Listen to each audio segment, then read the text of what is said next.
en un coloquio sobre nuestra ilustración, sobre nuestro siglo XVIII.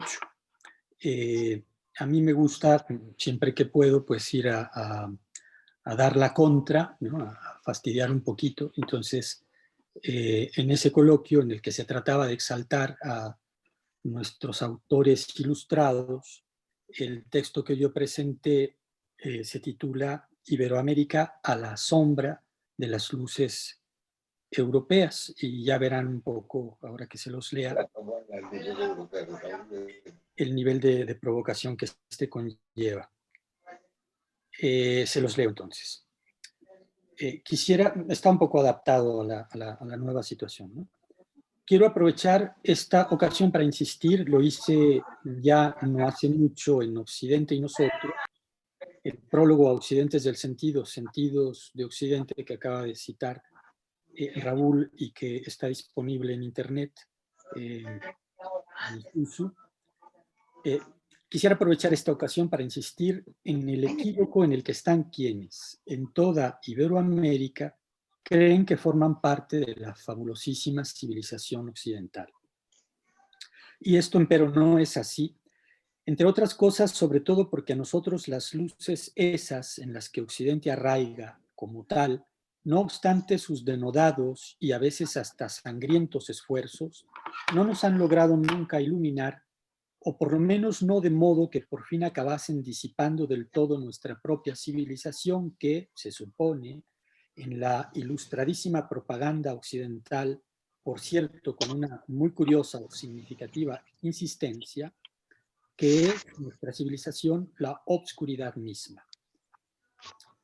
No somos nosotros, pareciera, con nuestro apego a nuestras propias formas de convivencia y con nuestra incredulidad política, que con frecuencia aseguran que es incapacidad para la democracia liberal o representativa, un medio lo suficientemente propicio para la transmisión de esas presuntas y, a decir verdad, harto presuntuosas lumières que, por cierto, nos vienen de países en los que rara vez llega a brillar el sol y en los que sobre todo nunca tiene cuando de repente se aparece por ahí, tanta y tan intensa luz como en los nuestros.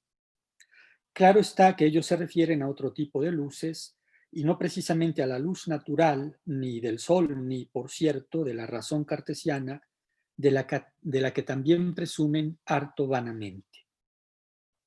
En su propio mito identitario, sin embargo, en el que nosotros jugamos por hispánicos y por católicos el rol de malos o de antagonistas, la naturaleza misma es convocada en refuerzo de una historia que también escriben con mayúsculas de ídolo, a dar testimonio de su absoluta y desde luego harto definitiva superioridad y de la realmente irremediable inferioridad u opacidad nuestra. La ilustración, en lo que a nosotros concierne, mucho me temo entonces que ante todo sea la mirada del otro y una mirada por lo pronto muy profunda e interesadamente prejuiciada y para nada fraternal e igualitaria. Hay que reconocerlo, escribía Jean-Luc Nancy en la Déclosion, que es la primera parte de su deconstrucción del cristianismo. La Reforma y la Ilustración, con y a pesar de toda su nobleza y todo su vigor, se acostumbraron también a comportarse frente al pasado de Europa como los etnólogos de otros tiempos lo hacían frente a los primitivos. Y el caso es que nosotros somos, para una mirada occidental, esas dos cosas. Somos, buena parte de nosotros, en nuestra apariencia física al menos, o harto más precisamente en el color de nuestra piel, esos primitivos a los que la tolerancia ilustrada quiere devolver generosa a sus impolutos orígenes o identidades. Y somos sobre todo todos nosotros ese pasado de Europa que es ahora mismo el presente de la vieja España o de diversos tiempos de la vieja España en medio mundo, o en unas extensiones tan vastas que, descabezadas y todo, siguen conformando ese inmenso mundo en el que no se pone el sol y frente al que el joven Ortega no se le ocurría otra cosa, al joven Ortega, un siglo al caer en la cuenta en su primera visita a Buenos Aires de nuestra dilatación, que la de invitarnos a dejar de ser aldeanos, nada menos que europeizándonos, es decir, aldeanizándonos todos nosotros. ¿Por qué no se le ocurrió pensar a tan agudo e ilustrado celtíbero formado o formateado en Alemania que ese vasto cuerpo que de pronto descubría gracias a aquel viaje transatlántico y transhemisférico, si se había extendido así tan portentosamente contra lo que le habían hecho pensar sus más elementales prejuicios europeos, era precisamente porque había dispuesto o porque disponía aún de un poderoso espíritu que precisamente es todo lo contrario de un espíritu aldeano o provinciano.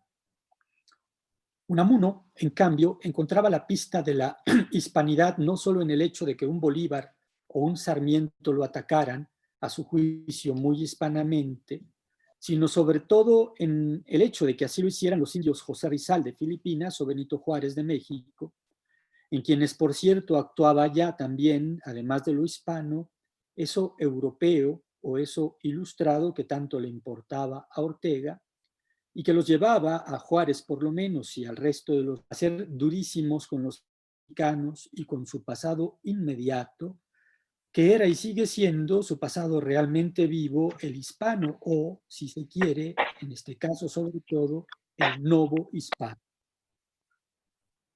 Descartes contra San Juan de la Cruz, Comte y Napoleón más bien contra San Ignacio y contra Hernán Cortés y contra todos esos esforzados misioneros y conquistadores españoles que, subrayaba Leszek Kolakowski, habían sido capaces de derribar los ídolos de aquellas cruentas culturas con las que se enfrentaron porque todavía creían en el profundo espíritu universalista que animaba a la suya propia, a la cristiandad, a diferencia de los europeos de la segunda mitad del siglo XX, que eran ya los herederos del declinar de las luces volterianas y napoleónicas, unos hombres radicalmente distintos y harto distantes, sobre todo, de tamaños arrojos e ímpetus. Lo que nos llevaría quizás a todas esas reflexiones algo más recientes de un Regis Debray o de un Svetan Todorov, por ejemplo, a propósito de la imposibilidad de transformar a la Unión Europea en una verdadera potencia, a falta justamente de una pasión patriótica y religiosa en el fondo, capaz de hacer de los europeos actuales unos verdaderos guerreros. Gregorio Marañón agregaría quizás a este tipo de consideraciones, y Remy Bragg lo hace ahora mismo, el problema del invierno demográfico al que esa misma falta de pasión y de fe impulsora de toda apuesta de futuro, incluso en el terreno de la paz y la prosperidad, está causando en la Europa contemporánea. A todos esos iberoamericanos que se creen occidentales, pues, y que aspiran, como en su momento Václav Havel en otro extremo de Europa, a ser plenamente reconocidos como tales, puede que no esté de más recordarles que, de hecho, para la inteligencia europea contemporánea, lo mismo que para la estadounidense y para las opiniones que éstas conforman o ilustran, por lo pronto la América Latina, como harto eficazmente imponen que se le llame a nuestra parte americana, conforma una civilización muy claramente distinta de la occidental, a cuyas redentoras puertas se supone, por otra parte, que tenemos que agolparnos todos, si no ahora, de seguro sí cuando los cataclismos climáticos que ya se anuncian, o los sanitarios ahora, ¿no?, nos obliguen a hacerlo, parece ser, decía yo antes de la pandemia, que ya muy, muy pronto. Pues el occidente postcristiano se supone, por otro lado, que es, frente a ese apocalipsis científico que con tanta insistencia viene y toma el puesto del escatológico, una suerte de secularizada arca de Noé en la que, amén de estar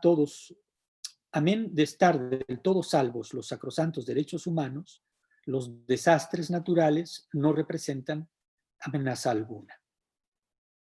Dicha arca hay quienes, harto generosos, la quieren abierta, y hay quienes, en cambio, asaz temerosos por su parte, la quieren bien cerrada. Francis Fukuyama aseguraba hace 30 años, el ideólogo del fin de la historia en clave angloamericana, que todo el mundo se occidentalizaría por completo tarde o temprano, una vez desmoronada o disuelta frente al liberalismo y al capitalismo la alternativa comunista. y en El País se traducían artículos suyos en los que aseguraba, por ejemplo, que aunque esa civilización ilustrada era de origen cristiano, su real posibilidad de extenderse a otras culturas quedaba muy de manifiesto en las recientes democratizaciones de países como los nuestros, que entonces habría que inferir que no son ni siquiera cristianos. El finado Samuel Huntington, en cambio, y esto es algo que el propio Fukuyama asume en textos algo menos ligeros, pone en el protestantismo la diferencia específica de Occidente y a nuestra América la considera una civilización distinta precisamente por ser esencialmente católica. Lo extraño entonces es que a la Europa católica sí la consideren, digamos, como suficientemente reformada o ilustrada. Puede que haya algo de eso, pero no creo que sea para tanto, y el propio Huntington nos deja claro que las razones que tiene para promover tan arbitrarias clasificaciones, como esa que hace que un español tenga por occidental ilustrado y en el fondo por reformado, más cosas en común con un sueco que con un peruano, esas razones son ante todo geopolíticas, es decir, ideológicas. Es tarea de coloquios, les decía en Madrid, y ahora, bueno, pues de seminarios como este, el ayudarnos a corregir semejantes errores de perspectiva, pues es claro que Locke, Voltaire, Kant y compañía, esos tan famosos nombres que en Europa representan algo ciertamente importante o distinto, aunque sea un error realmente gigantesco el confundir a Descartes con Spinoza o con Voltaire, realmente no tienen parangón, Hobbes, Spinoza, etcétera, los ilustrados europeos y, y lo que ellos representan en su cultura, con lo que Campomanes, Viera y Clavijo, Jovellanos y compañía representan para la cultura iberoamericana. Era un coloquio en el que sobre todo se analizaban la obra de autores como estos últimos que menciono, ¿no? Y en todo caso, si en esa época debiéramos buscar a sus equivalentes, no andaríamos tan errados si recurriésemos más bien a los que, por representar la más sólida defensa del orden hispano y católico hasta entonces vigente, los ilustrados mismos miraban con odio y con envidia tales que no retrocedieron ante nada en su empeño por destruirlos para poder ocupar prestos luego su lugar. Me refiero, evidentemente, a los jesuitas. Y hasta cabría decir que el primer capítulo del famoso choque de civilizaciones es en realidad el nuestro, que es ya un choque de por lo menos 5 siglos, y que la famosa civilización occidental no solo no es la nuestra, sino muy precisamente esa que se levantó y se levanta a una costa nuestra, en un proceso que no concluyó entonces con la famosa paz de Westfalia, en la que se logró que Viena abandonara a Madrid y en la que se instituyó en Europa, contra Roma y contra España, el orden internacional de estados soberanos que hasta la fecha rige, ahora mundializado o globalizado. Destaca Tom Sorel en el estricto terreno de la historia de la filosofía hasta qué punto son dependientes las dos corrientes que se disputan la hegemonía en la filosofía contemporánea, que es entonces filosofía occidental en el estricto sentido post-westfaliano que aquí venimos despejando, de la caricatura del Descartes que respectivamente estarían presuntamente corrigiendo ya sea Wittgenstein o Heidegger. Y algo análogo hay que decir a nivel ya no tan solo filosófico, sino civilizacional. Occidente, la civilización que encuentra en Hobbes, en Locke, en Spinoza o en Voltaire la máxima expresión de sus valores, necesita para justificarse de la leyenda negra elaborada contra España y contra la cristiandad.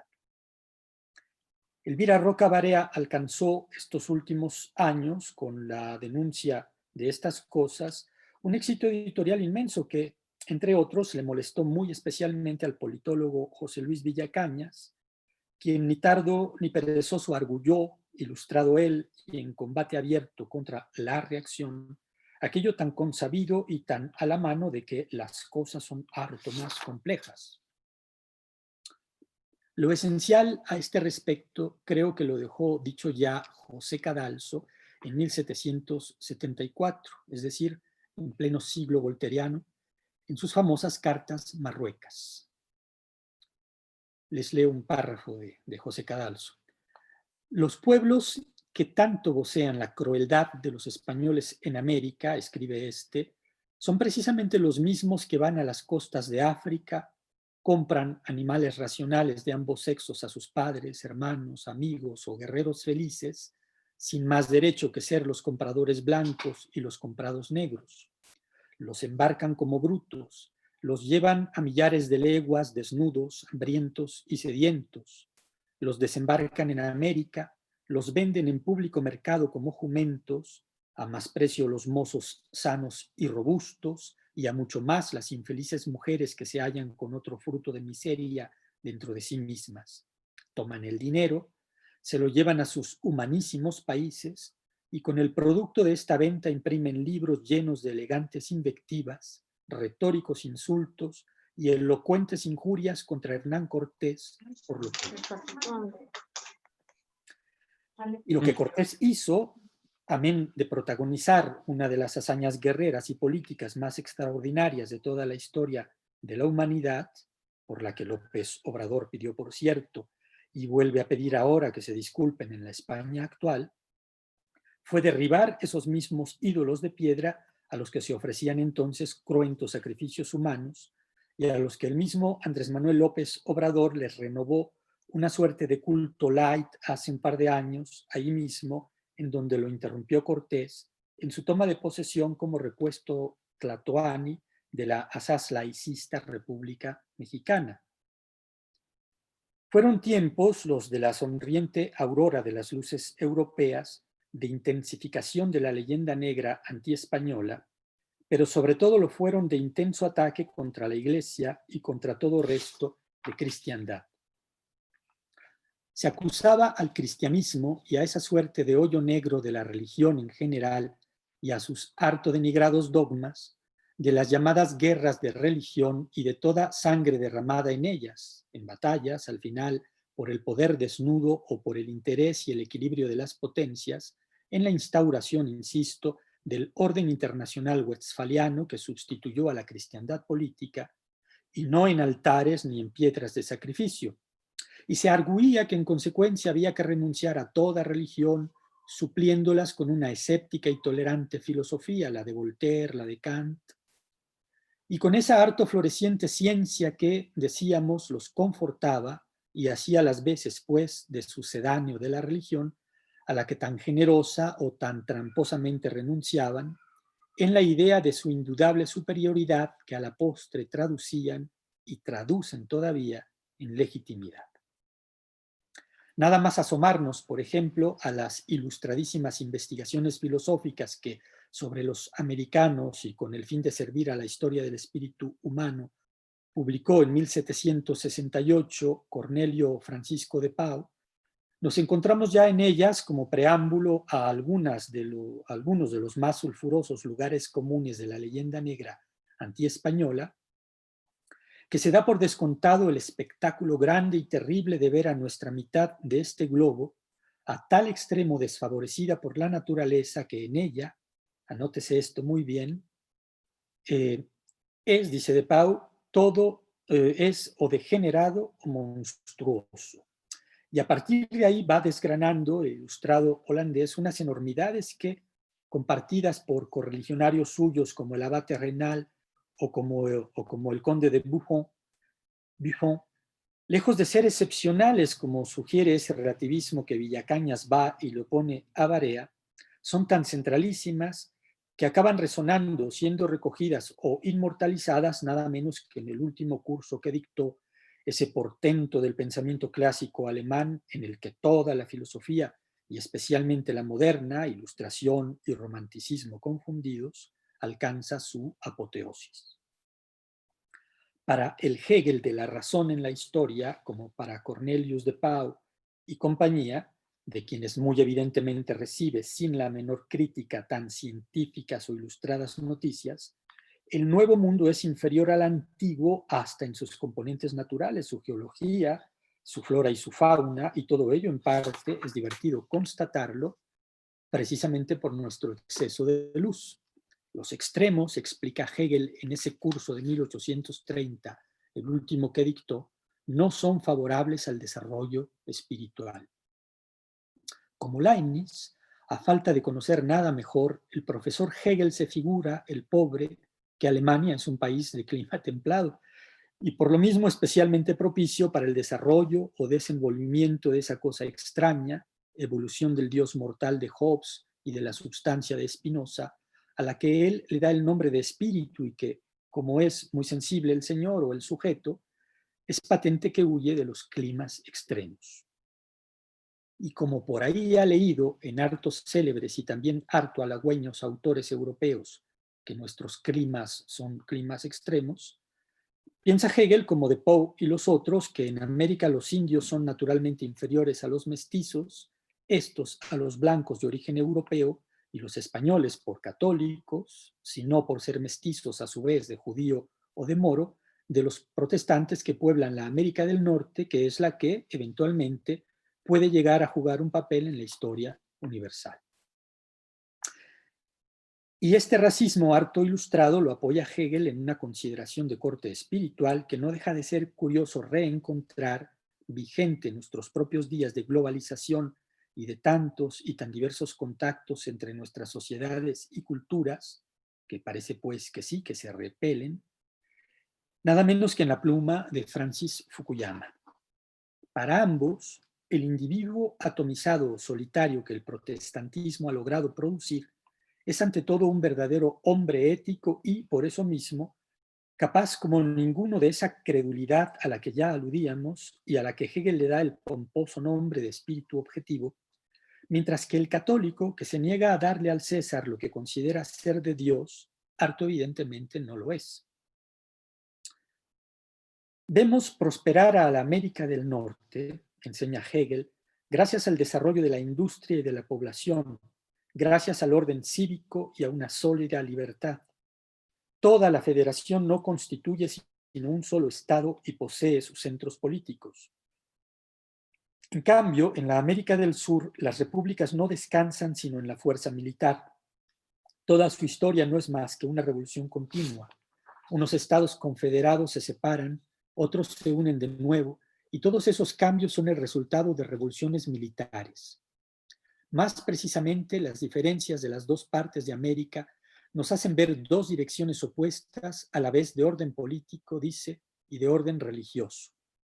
La América del Sur, en donde se establecieron los españoles y en donde conservaron la supremacía, es católica.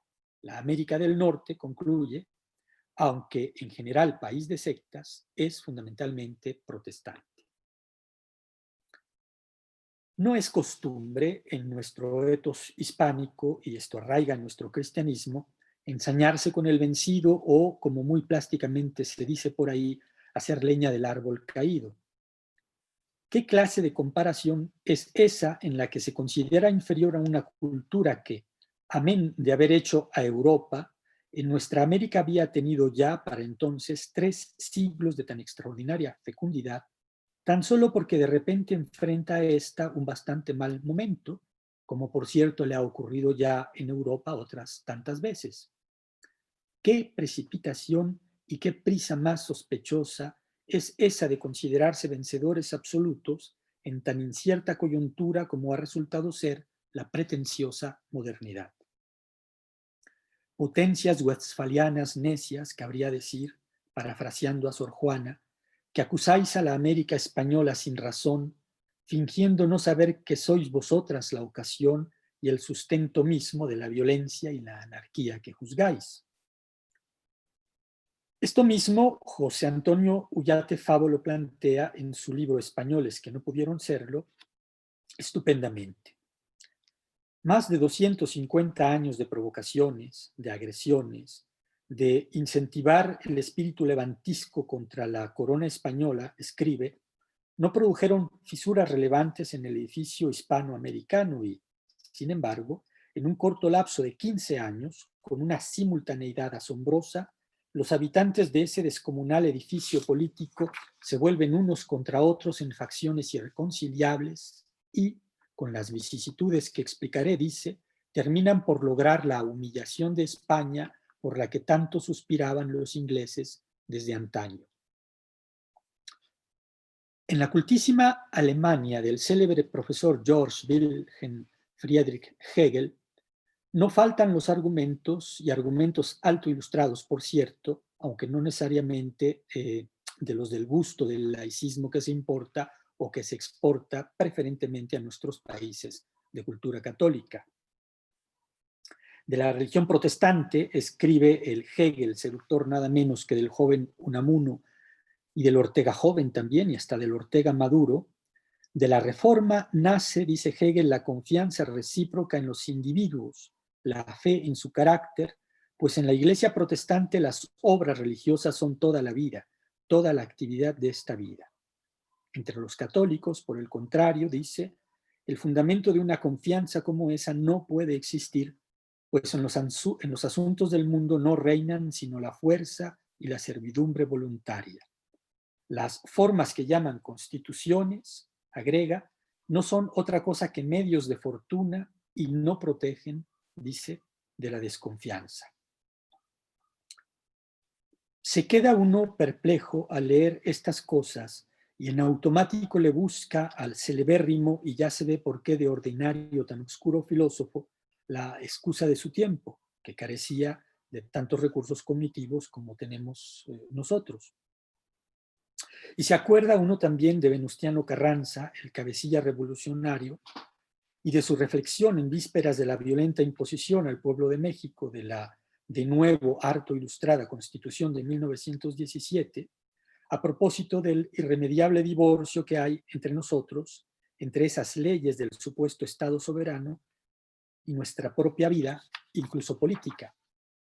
Y acude a la mente, en fin, el también harto ilustrado consejo que desde los Estados Unidos les enviaba a los insurgentes de la Nueva España Fray Servando Teresa de Mier, más o menos en la misma época en la que Hegel escribía todo eso, de que fingieran unas instituciones al uso europeo y de que maquillaran una representación para obtener el reconocimiento internacional y, con las armas y el dinero que necesitaban para acabar de subvertir el orden todavía existente. Francis Fukuyama, el Hegel de estas últimas décadas, quien por su parte dispone de todos esos medios cognitivos por los que recién imaginábamos alguna excusa para su célebre predecesor alemán, persiste en su idea de nuestra incapacidad para el espíritu objetivo. En China y Latinoamérica, escribe, las familias son fuertes y están cohesionadas, pero a la gente le cuesta confiar en los extraños, de modo que la honestidad y la cooperación en la vida pública son mucho menores. Eso conlleva, dice, entre otras cosas, el nepotismo y una extendida corrupción pública. Lo que según Weber confería importancia a la reforma protestante, agrega, era no tanto que fomentaba la honestidad, la reciprocidad y el ahorro entre los empresarios individuales, sino que esas virtudes empezaron a practicarse por primera vez fuera de la familia.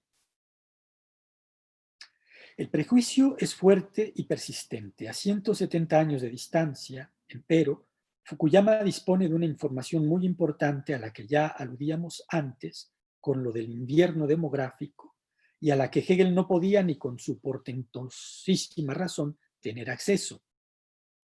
No tenemos tiempo ahora para demorarnos en Lyotard y en su argumento decisivo antivolteriano y anti-ilustrado de que Auschwitz ha sido real y no ha podido ser racional, y de que Hegel y el progreso, por tanto, ni en el Nancy del final del sentido y de lo insacrificable, ni en el George Steiner, que reconoce que en el fondo de Mestre tenía razón frente a los revolucionarios. Desde su propia lógica ilustrada y capitalista, Francis Fukuyama reconoce en La Gran Ruptura que su triunfalista civilización liberal y capitalista se enfrenta con la interesada y programada destrucción de la familia a una muy seria erosión de su capital social. Parece que estamos atrapados, escribe, en una circunstancia desagradable. Avanzar parece ser garantía de crecientes niveles de desorden y atomización social, y al mismo tiempo se nos ha cortado la línea de retirada. ¿Significa eso entonces que las sociedades liberales contemporáneas están destinadas al declive moral y la anarquía social hasta que de algún modo se produzca su implosión? Tenían razón los críticos de la Ilustración como Edmund Burke al afirmar que este tipo de anarquía era el resultado inevitable de intentar sustituir la tradición por la razón, pregunta Fukuyama. Se están quedando en el occidente humanista e ilustrado, esto Remy Braque se los dijo en la Sorbona el año 2000, en un coloquio que buscaba hacer el más o menos crítico balance del cristianismo, sin las condiciones mismas de un porvenir. Y el porvenir a veces pareciera que nos lo quisieran arrebatar también a nosotros en la estela de esa vieja guerra civilizacional que ahora mismo se torna cada vez más abierta o descaradamente en guerra demográfica. Y es verdad que si en esta cristiandad menor que es la hispanidad hemos podido sobrevivir un par de siglos como pueblo y como etos a nuestro descabezamiento político o a nuestra privación de un estado o unos estados verdaderamente nuestros, sin familia y sin fe, como nos quiere el furibundo tardoiluminismo que ahora mismo nos asedia por doquiera, es verdad que sin los altos ideales que han hecho de nosotros todo lo que fuimos y seguimos siendo incluso ahora, sin la fe cristiana y sin la estructura familiar y social o cultural que en ella arraiga, lejos de los artificiales reflectores ilustrados, que en ella arraiga lejos de estos reflectores, no podríamos sobrevivir. Pero ánimo, mucho ánimo, hispanos, que, como decían nuestros mayores, mientras hay vida, hay esperanza. Lo que ahora cabe completar diciendo que mientras hay esperanza y fe verdadera y real e intensa caridad, hay y seguirá habiendo vida, Dios mediante, como también dicen harto sabiamente nuestros mayores. Y hasta aquí el texto. Muchas gracias. Muchas gracias, doctor, por haber tenido la amabilidad y compartir este texto con nosotros, con esta audiencia. Y esperamos a ver si hay algunas preguntas que se puedan hacer desde quienes nos escuchan. A Jorge. Ignacio, perdón que te moleste. ¿Me escuchas? Te escucho bien. Bueno, las preguntas me parece que sería bueno que ellos lo hicieran por el mic, pero que el orden fuera por el chat. Es decir, los que quieran participar, pongan en el chat quién y yo les voy a dar la palabra. Me parece bien. Si no tienen el micrófono, yo leo las preguntas, pero me parece mejor que haya una conversación por micrófono. Lo hace mejor porque ya estamos hartos de las pantallas y mejor que lo más cercano posible, ¿no? Sí, me gusta más tu idea. Bueno, ¿quién quiere hacer preguntas? Hay muchos temas que reflexionar. De mi parte tengo, pero voy a dejar que ustedes las formulen primero.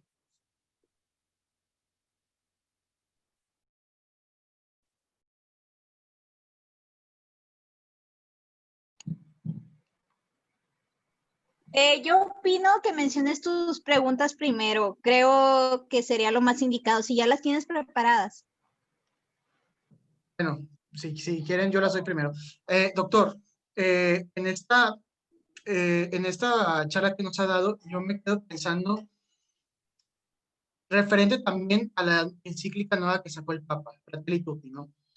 Me parece que esta encíclica que sacó el Papa hace unas pocas semanas da en el blanco al problema que hoy en día estamos viviendo. Y voy a explicar por qué.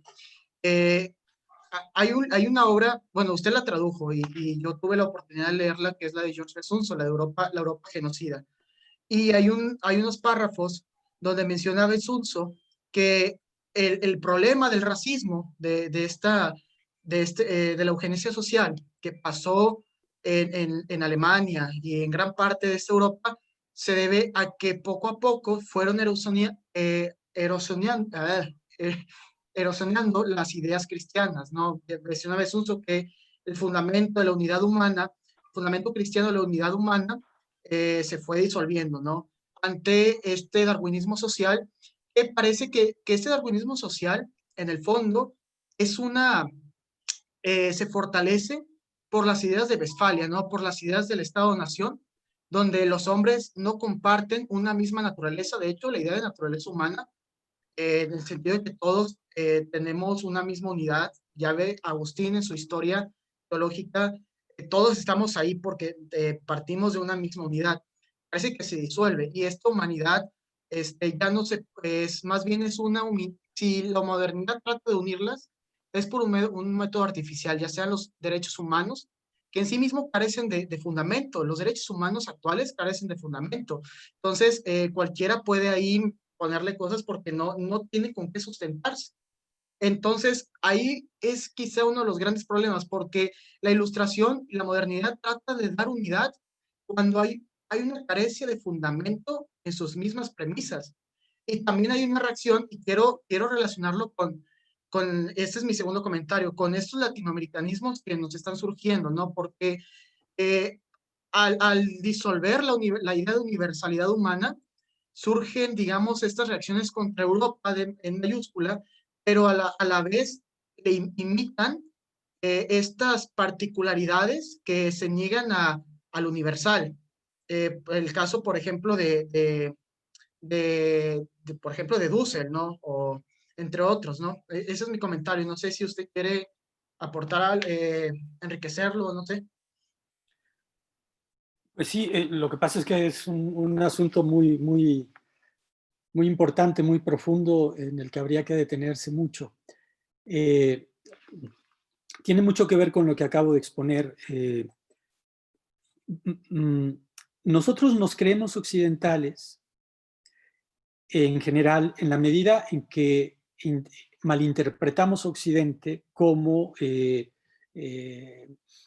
a nuestro primo hermano, nuestro pariente cercano, ¿no? Entonces, en la medida en que entre nosotros sigue muy viva la cultura universalista cristiana, nosotros creemos que eso también se da del otro lado, ¿verdad? Entonces entramos en un tremendo equívoco que citabas al Papa. Bueno, pues podemos señalarlo en el ecumenismo, por ejemplo, ¿no? Porque muy bien, hay un espíritu ecumenista en la Iglesia Católica que tiene muchas cosas muy loables y que, bueno, es una expresión de este universalismo católico, ¿no?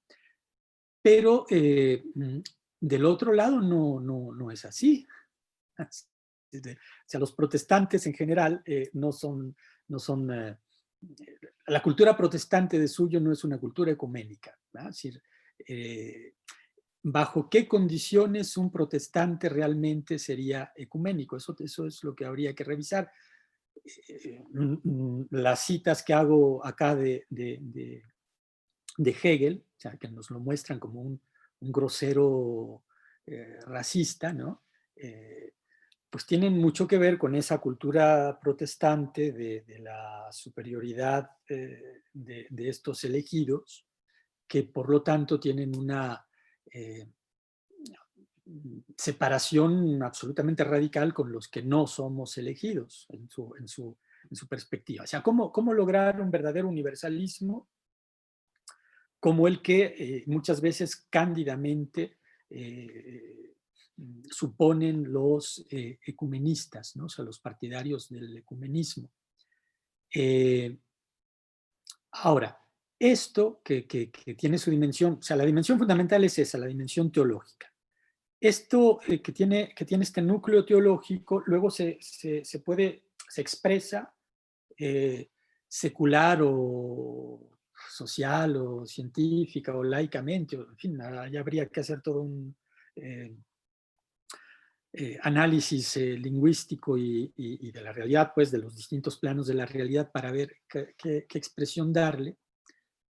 Pero bueno, lo que Bensusan denuncia muy bien en la Europa genocida es que la ruptura del universalismo teológico implica la ruptura del universalismo antropológico, la idea de que todos somos hermanos y que destruida la humanidad o la condición de prójimo que tiene el otro, entonces destruir sus cuerpos es ya pues una consecuencia que desgraciadamente se dio, ¿verdad? En la Primera Guerra Mundial, en las carnicerías de las trincheras de la Primera Guerra Mundial, y en Auschwitz, por mencionar, bueno, y él no insiste tanto en Hiroshima y Nagasaki, pero bueno, hay que insistir, el Papa lo hace en la última encíclica, en Hiroshima y Nagasaki, ¿verdad? Y habría que agregar ahí el asunto del aborto. Es decir, si tú niegas la humanidad de la humanidad del salvaje, entre comillas, la humanidad del judío, la humanidad del embrión o del feto, pues entonces no tienes ningún escrúpulo en destruirlo, ¿verdad? Ahora, esa humanidad, esa fraternidad precisamente, es absolutamente dependiente de la paternidad. Sin paternidad no hay fraternidad.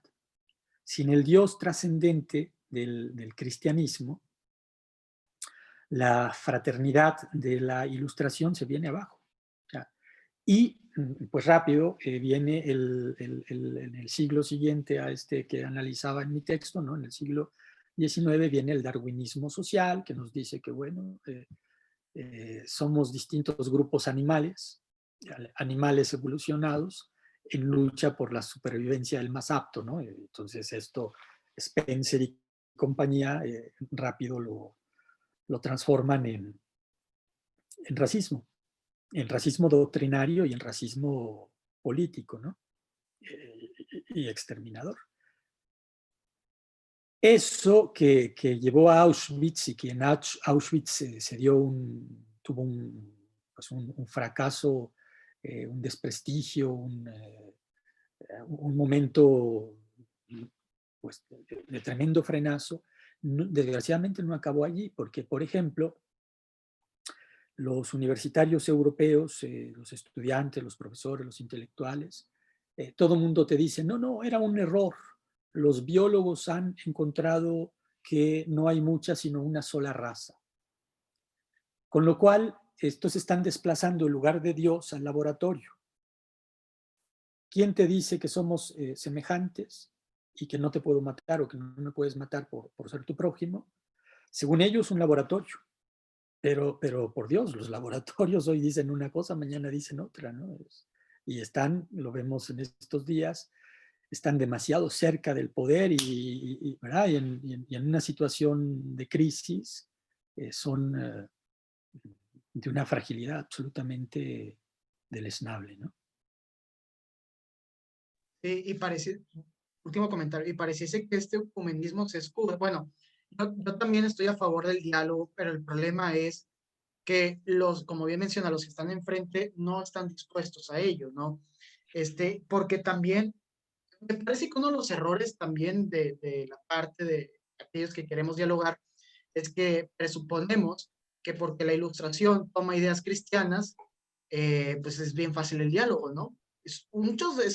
Pero hay que subrayar que estas ideas, que si bien son de base cristiana, no es un toma prestado de hermandad, es un te lo robo y te voy a matar porque me voy a apropiar de lo tuyo y voy a pintarte a ti como fuiste el salvaje, el inquisidor, el colonizador, y yo voy a hablar de la humanidad y de la pluralidad de la humanidad, cuando pues no es cierto, o sea, y hay un desprecio también y ello también tiende al desprecio por lo espiritual, ¿no? Que lo del coronavirus es algo muy fuerte. Ahora, veamos cómo hoy en día tratamos a la muerte. No, ni siquiera hay funerales, o sea, porque al fin y al cabo, la Ilustración sí toma las bases cristianas, pero les quita su dimensión, o más bien la cambia, se la da al hombre, ¿no? O a la ciencia. Pero bueno. Sí, habría que ver hasta qué punto el movimiento en general o cada caso en particular, hasta qué punto son sinceros, ¿no? Cuando retoman y se apropian estas ideas de la civilización cristiana. Habría que ver hasta qué punto se da esa especie de impaciencia por realizar por fin el ideal de la fraternidad humana, ¿no? En cada una de estas versiones que van surgiendo, la ilustración, el marxismo, ahora el feminismo que cunde, ¿no? O hasta qué punto de lo que se trata es de una estrategia retórica, una estrategia de dominación. Si yo quiero dominarte, si yo quiero enredarte, si yo quiero confundirte, te tengo que conocer y tengo que utilizar tus creencias, tus opiniones para manipularte, ¿verdad? O sea, no podían conquistar, no podían ser eficaces si enfrentaban si atacaban de frente las ideas cristianas. Una estrategia muy hábil habría podido ser esa, ¿no? De proponerse ellos por fin realizar el ideal cristiano, ¿no? De una manera que, por otro lado, no soporta el más mínimo análisis. Claro, muchas gracias. ¿Alguien quiere hacer otro comentario, una pregunta? No sé, Ignacio, o los de... Pues igual, en este tenor de los últimos comentarios de los fundamentos prepolíticos de la sociedad liberal, a lo mejor pienso en este texto ya algo viejo de la cristiandad de Europa, de Novalis, que primero se podría entender a la cristiandad como Europa, pero después la cristiandad es otra cosa, y ese o es de exclusión, o tienes uno o tienes la otro. Y bien, entonces, para que Europa termine de desarrollar ese ideal, entre comillas, cristiano, en tanto tiene robo de forja cristiana, tiene que dedicarse con usura a cegar la hierba debajo de los pies, y a partir de las instituciones tan propias de la política liberal, tienen que combatir absolutamente a todo lo que se proclame como una visión del hombre o como una ética de lo que es el hombre bueno, una ética aristotélica, podríamos decir. Entonces, en este querer tener una ética de consensos, pero que a la vez garantice una unidad política, pues es ciertamente un proyecto desfondado, y quizá a las últimas reverberaciones de este discurso los vemos en nuestros comentócratas. Pienso en los Leo Zuckerman, por ejemplo, filoilustrados, lamentándose de que este nunca haya sido un país liberal.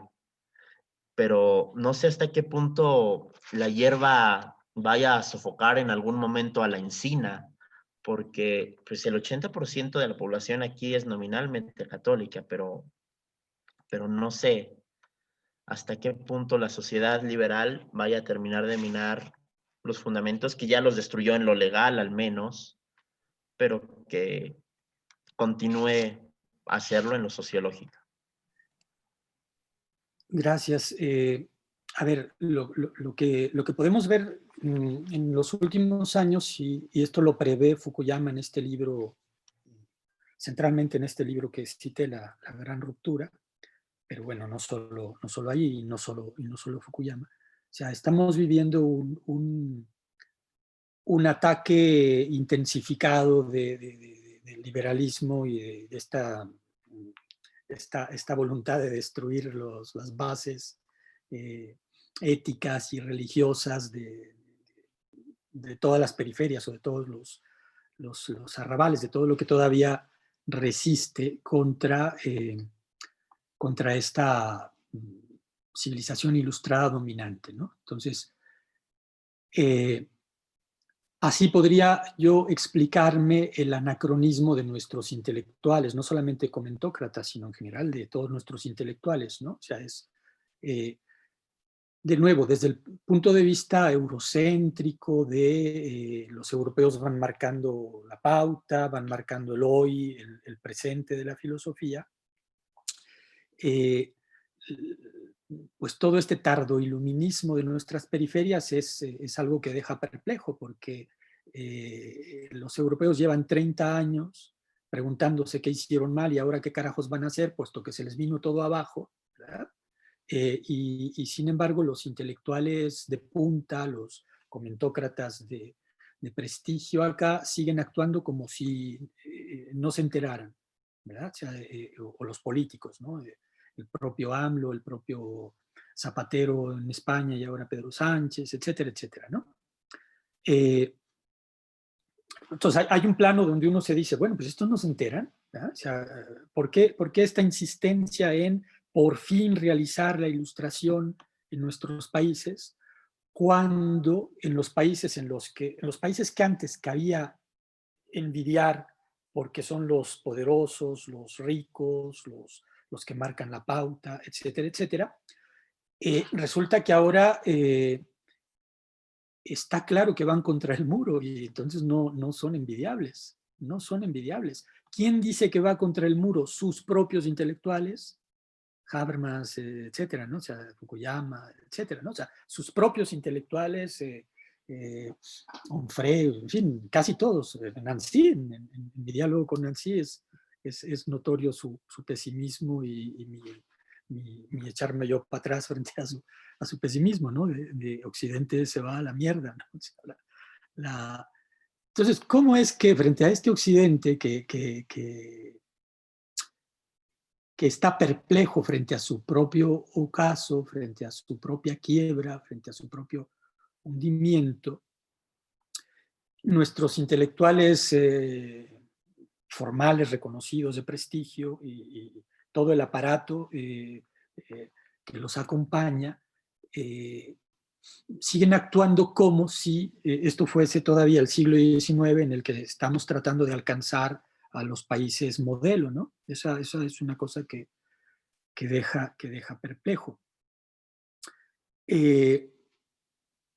Una hipótesis es que estén al servicio de esa erosión, de esa degradación, que para los poderes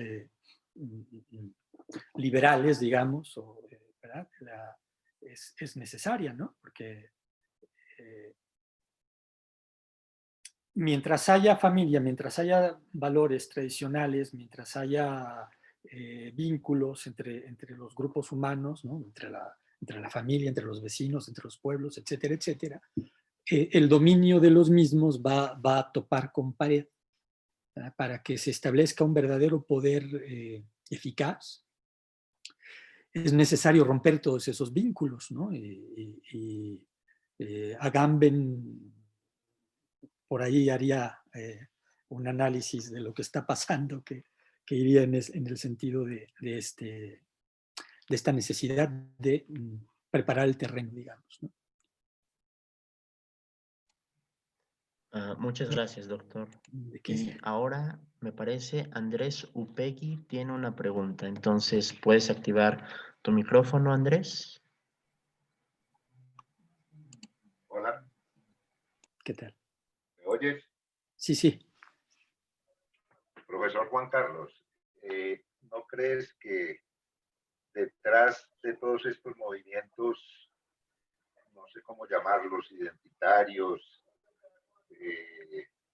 políticamente correctos, como el abortismo, el feminismo, el indigenismo, el animalismo, el homosexualismo, lo que los podría reunir es su crítica a lo que usted mencionó ahora, de lo que ellos llaman la sociedad patriarcal, y que por tanto eso se remite directamente ya al Dios Padre.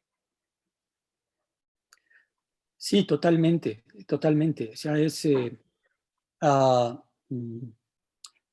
sea, todos estos movimientos tienen algo en común y es que son un liberalismo exacerbado. ¿Ah? Y además un liberalismo totalmente antinatural.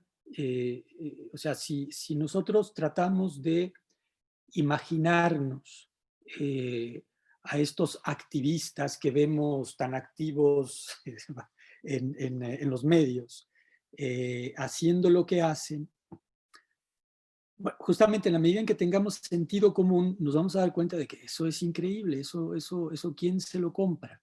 Eso no se sostiene, ¿no? Entonces evidentemente son movimientos artificiales. Estos movimientos artificiales, ¿qué es lo que hacen? Predican, difunden, imponen los principios liberales de manera violenta, de manera radical. Y esos principios liberales, ¿qué es lo que buscan? Lo que buscan es, de nuevo, preparar el terreno, ¿verdad? O sea, es destruir toda forma de comunidad, toda forma de colectividad, ¿no? Aunque esto se haga a través de colectivos, de supuestos colectivos, ¿no?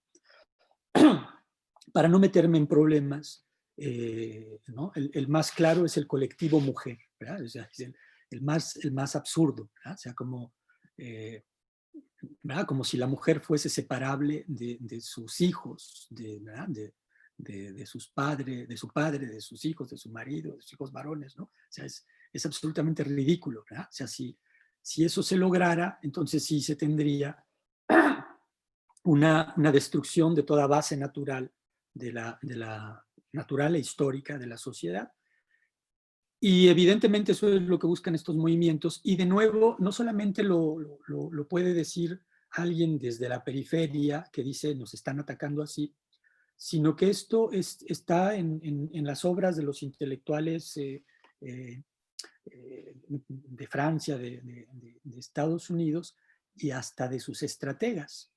Hasta de sus estrategas. O sea, es claro que se trata de eso, sí.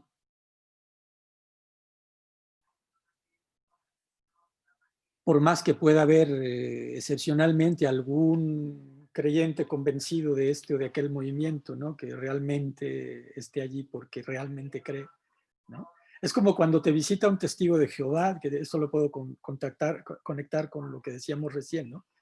Toca tu puerta y no te va a decir te traigo una nueva religión, te dice, oye, ¿tienes la Biblia? ¿no? Entonces, hay un tomar la tradición a la que se va a atacar para atacarla en base a su propia tradición. Pero cuando le dices pásale, te sientas con él y empiezas a hablar, te das cuenta de que no tiene ni idea ni siquiera de lo suyo. No sé qué experiencia tengan ustedes, ¿no? Yo he recibido a muchos testigos de Jehová y la constante que tengo es que no saben qué es lo que predican, no tienen ningún vínculo real con lo que predican. Otra cosa sería con pentecostales o con gente de otras denominaciones, ¿no? Pero esta que es muy, muy activa de los testigos de Jehová, rápido, ¿verdad? Si entra uno en contacto con ellos, rápido te das cuenta de que la razón por la que están ahí no es la que dicen. Entonces habría que ver, ¿y tú por qué estás ahí parado todo el día con esos carteles o por qué andas puerta por puerta predicando no sabes qué? Claro, muchas gracias. Bueno, pasamos le damos la palabra a Eduardo y luego a sus... Eduardo, abre el micrófono, por favor. Sí, claro. Buenas noches, ¿me escucho? Buenas noches, muy bien.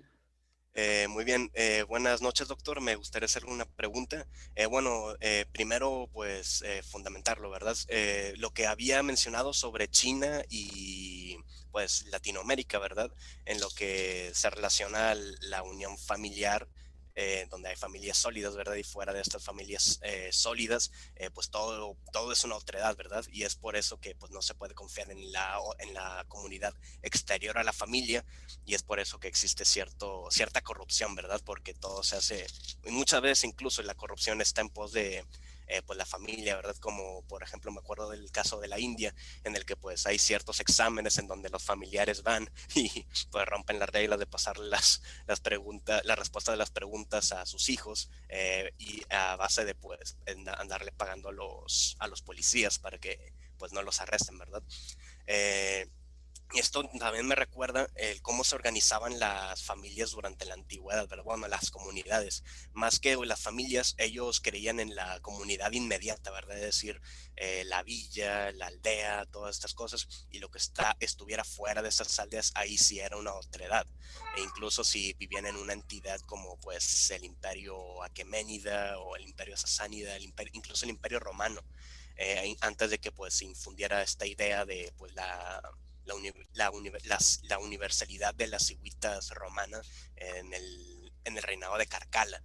Eh, y luego dicen algunos sociólogos que, bueno, historiadores, no sabría decir quién, porque ahorita no me acuerdo, pero que decían que fue la cristiandad, una vez llegó, la que infundó ya la idea de la familia nuclear como pues el núcleo de pues la vida social, ¿verdad?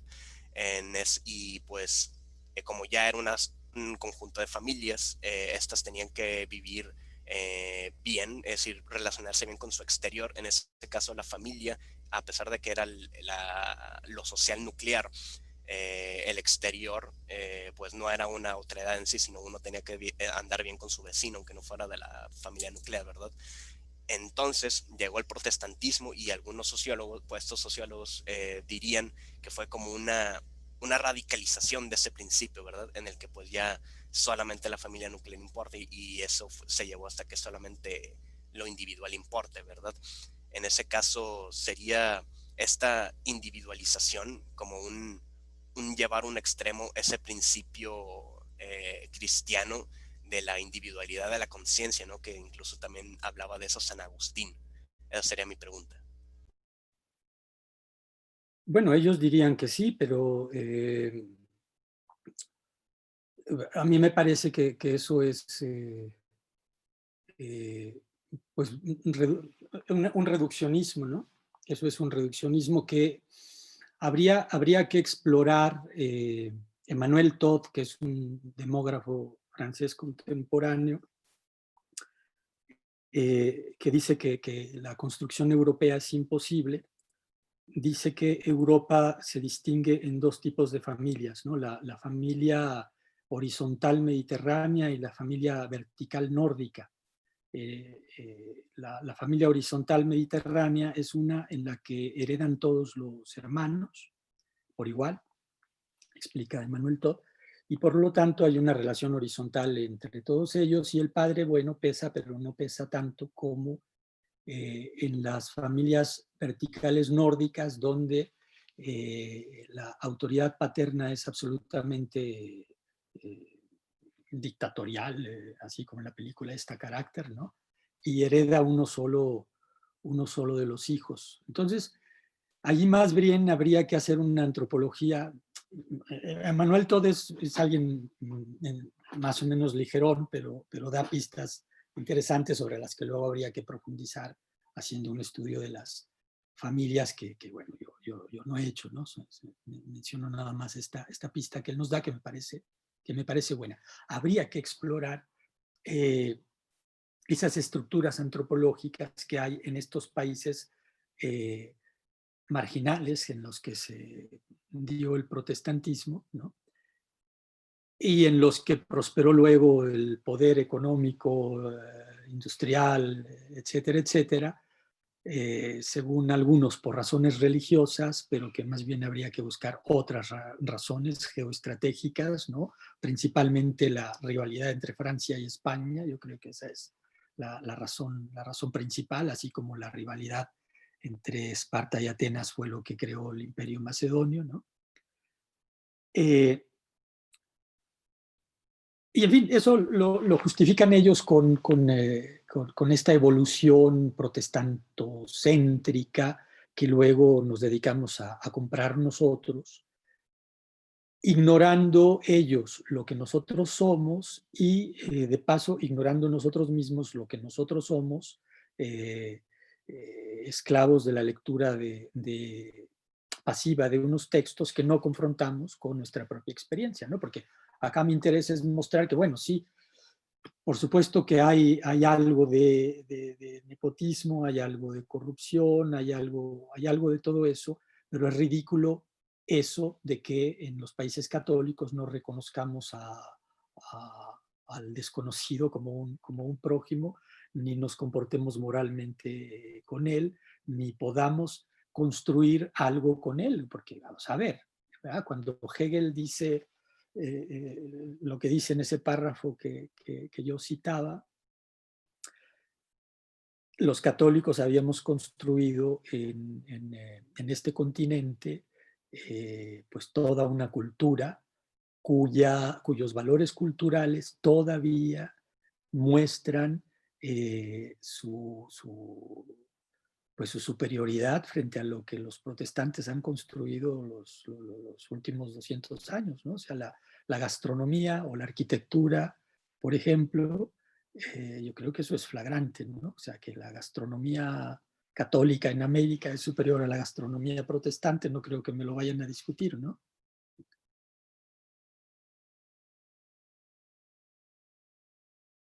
Muchas gracias. Ignacio. Muchas Sí. gracias.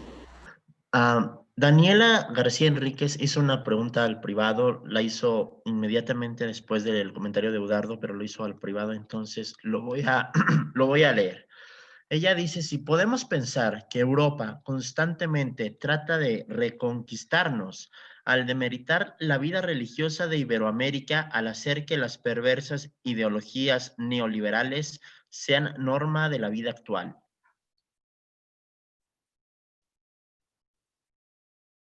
Sí, bueno, no es tanto que sea Europa, ¿no? O sea, son unos centros de poder ideológico, de poder económico, etcétera, ¿no? Que disponen del mundo entero o pretenden disponer del mundo entero y que para eso tienen precisamente esos recursos destructivos, ¿no? De todo lo que pueda ser un freno a su dominio, ¿verdad? Entonces, y que además, bueno, a ver, si van a prosperar en países cristianizados, tienen que prosperar disfrazando al lobo de cordero, por ejemplo, con la liberación femenina, ¿no? ¿Verdad? O sea, es insoportable que la mujer no sea igual que el hombre, es insoportable que la mujer no gane lo mismo que el hombre, todo este discurso que ya conocemos, y detrás del cual, ¿qué es lo que realmente hay? Habría que hacer un análisis marxista del asunto, ¿no? O sea, material, económico. O sea, ¿qué es lo que realmente hay detrás de todo eso? Es vencer las resistencias de la moral tradicional, de las costumbres, de la estructura familiar, para que la mujer pueda ser un empleado más. Ya, eso es lo que hay, ¿no? Entonces hay aquí todo este juego de un sistema económico, político, ideológico de explotación, de dominación, que viene a disponer no solamente de nuestra América, no solamente de nuestro país, sino del mundo entero, ¿no? Y que en cada cultura, en cada región, va a encontrarse con unos frenos y que esos frenos los va a tratar de destruir para poder disponer, ¿no?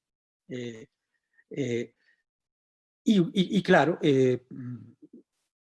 hasta antes de nuestras independencias, el imperio español pues era una potencia que resistía a estos ataques, a este dominio, pero que a partir de las independencias nuestro poderío se ve absolutamente reducido y que quedamos en una condición de pasividad tremenda, pero que, o sea, desde el punto de vista de la superestructura, digamos, ¿no? Pero que precisamente a nivel de familias, a nivel de culturas, de sociedades, a lo mejor resultamos ser más resistentes que los países dominantes, ¿no? O que la gente de los países dominantes, que ellos sí están... a ver, me viene a la mente el caso de España en la crisis de hace 10 años, ¿no? La crisis de 2008-2009. España ha podido resistir a esa crisis porque en España, en esa generación, todavía había familias.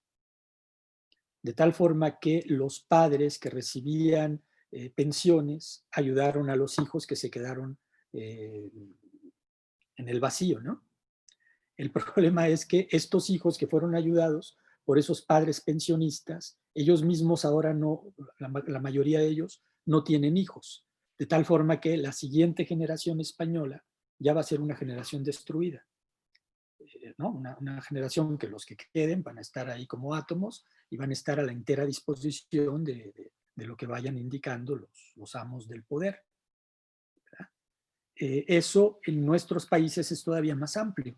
O sea, la persona que cae en desgracia en un país como México cuenta con la ayuda no solo de sus padres, sino de toda una red de familiares, de amigos, etcétera, ¿no? Y entonces no somos carne de cañón tan fácil como la que está totalmente disponible y aislada, ¿no?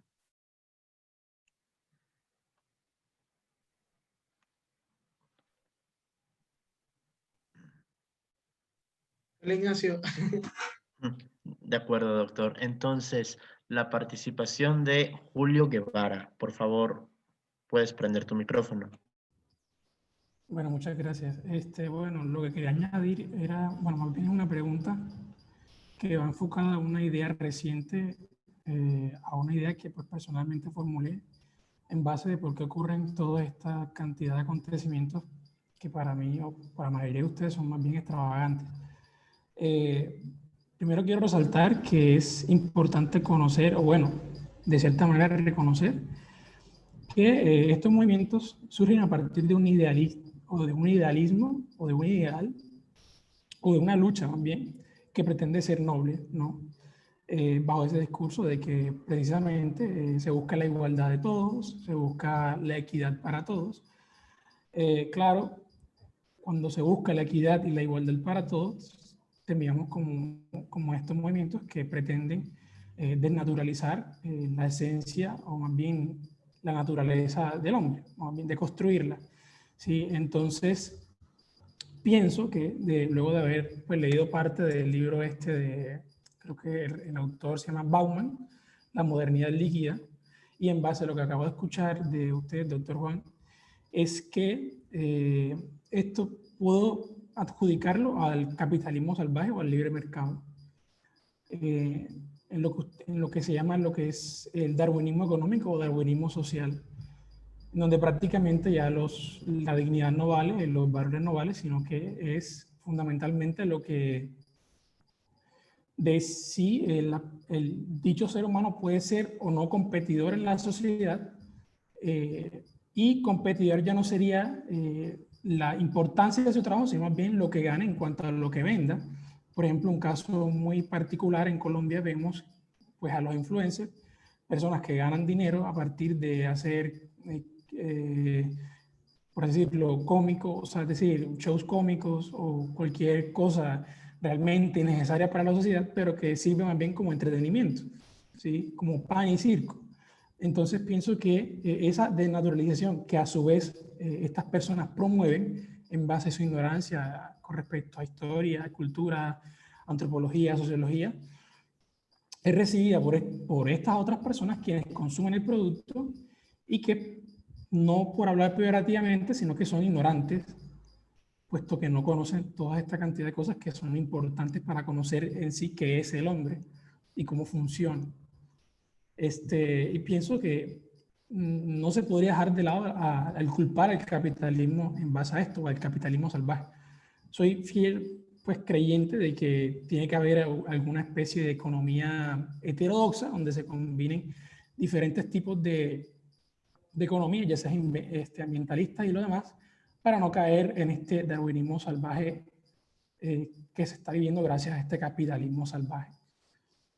Bueno, esa era, a ver qué piensa usted de esa noción de que, bueno, que es una idea que está justificada en hacer un bien, pero sin embargo, ese bien cuando se examina no es algo coherente racionalmente, al igual que como estos colectivos feministas, que yo no me gustaría llamarlos feministas, sino más bien hembristas, pretenden decir que el aborto es justificable y que es válido cuando en realidad cuando se escrutinizan al estudio científico y analítico, nos damos cuenta de que incluso si no hay un alma, etcétera, no es justificable matar a un ser humano, puesto que el ser humano se forma a partir de la concepción, ya que tiene un código genético único proveniente de los progenitores y por lo tanto no se debe desmeritar como tal. ¿Sí? Entonces pienso que en base a eso es se busca un bien, sin embargo este bien no está justificado y es totalmente, por así decirlo, loco para cortar las cosas. Entonces no sé qué piensa usted sobre eso, sobre el capitalismo y eso. Gracias. Miren, yo pienso que la tarea es muy complicada en los dos polos en los que me hace pensar su intervención. Es decir, nosotros no podemos, no debemos reducir al activista concreto, a la feminista concreta, al animalista concreto, a la persona concreta que está en cualquiera de estos movimientos, precisamente a su condición de clon del modelo de activista de esto, ¿no? Porque en realidad es esa persona es una persona, ¿no? Que por alguna razón está en eso y que pues debemos de también manejar este lado positivo de, bueno, puede ser que realmente busque la justicia, realmente busque la igualdad, realmente busque el equilibrio ecológico, etcétera, etcétera, ¿no? Entonces, pero bueno, generalmente son grupos muy exaltados y con los que es difícil hablar. Bueno, ahí hay toda una tarea que es la de rescatar siempre a la persona. Pero luego, la otra tarea es que el árbol no te oculte el bosque. ¿Ya? La gran mayoría de quienes debaten contra estos movimientos caen en la trampa de tomarse en serio el discurso de esas personas. Eso es un error. Eso es un error. Porque, ¿y con quién están hablando? ¿No? Con un exaltado que te echa unas cosas absolutamente inverosímiles, insostenibles, etcétera, etcétera. ¿verdad? Entonces, cuidando a la persona, frente a la persona hay que buscar una pedagogía, ¿no? Una psicología, una manera de hacer que esa persona se dé cuenta de lo que está diciendo, de lo que está haciendo, etcétera, etcétera. Pero frente al discurso no hay que echarse el clavado en esas aguas turbulentas, ¿no? Más bien hay que buscar lo que hay detrás. Y lo que hay detrás, bueno, es todo este poder moderno, mundial, capitalista, liberal, etcétera, etcétera, que tampoco está tan claro, porque ¿quién de nosotros tiene acceso a sus más recónditos secretos? El poder de suyo es opaco. Sin embargo, por sus obras los conoceréis, y una de sus obras fundamentales en relación a esto de lo que estamos hablando es el lenguaje. Y en el lenguaje un asunto clave es el concepto de recursos humanos. ¿verdad? Nosotros, por un lado, somos exaltados como individuos autónomos, ciudadanos, etcétera, etcétera. O sea, si compramos el periódico, ¿no? Si todavía nos tomamos el periódico como punto de referencia, o el noticiario, o el programa del activista, del influencer, o yo qué sé, ¿no? O sea, en un momento dado aparecemos como ciudadanos que vamos a votar, los estadounidenses ahora están decidiendo quién va a ser el presidente, etcétera, etcétera, ¿no? O sea, el ser humano es exaltado como ciudadano, e incluso es exaltado como aquel que define los valores de manera autónoma. Uy, uy, uy, qué cosa más grandiosa, ¿no? Sí, pero en la siguiente sección del periódico somos recursos humanos. ¿Qué son los recursos humanos? Dice Nicolás Grimaldi en su texto publicado el año 2000, de 1999, el hombre dislocado que, creyéndose sujeto, termina siendo objeto. ¿Objeto de qué sujeto, diría yo? ¿no? Es decir, hay evidentemente unas élites económicas, ideológicas, etcétera, etcétera, cada vez más poderosas, que cada vez más descaradamente nos pasan por encima. Y en este caso, bueno, la línea liberal es bastante clara. Yo no diría que la cosa se reduzca a eso, ni que ahí esté la clave de todo, pero ahí está una clave muy amplia de todo, ¿no? Entonces, de nuevo, para que hombres y mujeres seamos recursos humanos, es muy importante que se debiliten nuestros vínculos de miembro de una familia, miembro de un barrio, de un grupo, de un club de fútbol, etcétera, etcétera, etcétera, de una religión, de una lengua, de una tradición cultural, etcétera, etcétera. Todo eso estorba para que los cálculos de los que manejan los recursos humanos sean eficaces, ¿no? Y todo esto es atacado de manera largoplacista, digamos, por estrategias como la educación pública gratuita, laica y obligatoria, en el caso mexicano y francés, no sé, también habría que declinar en cada caso, pero la educación pública tiende a hacer de nosotros, pues, ciudadanos, es lo que dicen, ¿no? Pero tiende a ser de nosotros recursos humanos disponibles, por ejemplo, para que nos convenzan de ir a votar en cada elección, entrando en el juego de que somos de veras actores políticos, cuando se trata de un juego en el que más que activos somos pasivos, etcétera, etcétera, ¿no? O sea, desde la educación formal misma ya hay un prepararnos para este manejo, que en el otro extremo tiene a todos estos escándalos mediáticos e ideológicos que son exaltados, cuidado, son exaltados incluso por sus propios críticos. A mí también me intrigan muchos personajes de estos que aparecen en los medios criticando la ideología de género y que exaltan noticias como la de aquel hombre de 50 y tantos años que decidió que era una niña de no sé cuántos y que encima fue adoptado por una familia, ¿no? O la de aquel prisionero que dijo que violador, ¿no? ¿verdad? Hay una serie de noticias absolutamente inaceptables, ¿no? Oye, pero ¿no? que son vehiculadas por sus supuestos críticos. Cuando esos supuestos críticos que supuestamente están defendiendo el orden moral tradicional son los primeros en insultar el sentido común. Imagínense ustedes, por favor, a todas esas mujeres que están en la cárcel y que les meten a un violador allí porque el violador ese dijo que era mujer. O sea, ¿qué clase de idiotas creen que somos o qué clase de idiotas creen que es la gente ¿verdad? Para lanzar esas noticias y luego para ellos desgarrarse diciendo, aquí estamos nosotros, ¿verdad? O sea, entonces hay todo un mecanismo de destrucción del sentido común, de destrucción de la realidad, ¿no? Que nos deja totalmente disponibles para que nos cuenten el cuento que quieran. Por ejemplo, que allí afuera hay un espectro etcétera, etcétera, ¿no?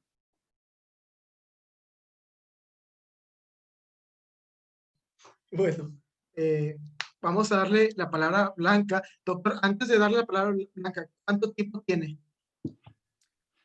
Hombre, yo estoy bien. Bueno, si salen más comentarios, le damos la palabra.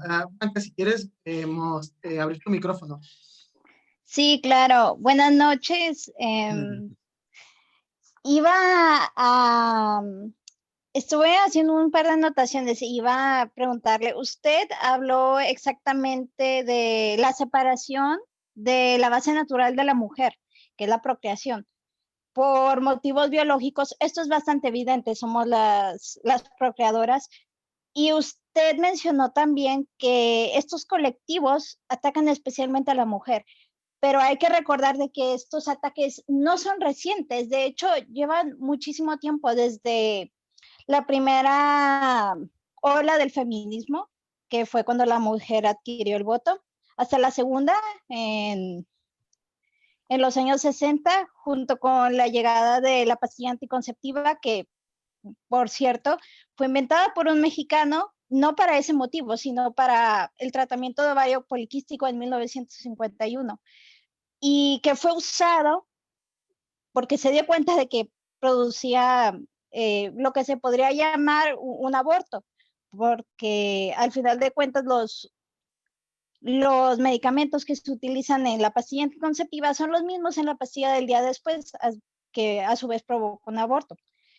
A lo que me quiero llegar ahorita con todo esto, tanto de la manipulación al género como propiamente la destrucción del patriarcado y su satanización, porque usted debe de saber que el motivo principal de la mayoría de oleadas del feminismo es la culpa al hombre por todas las cosas que han sucedido en la historia de la vida de la mujer, porque se ha visto en varias ocasiones y en varias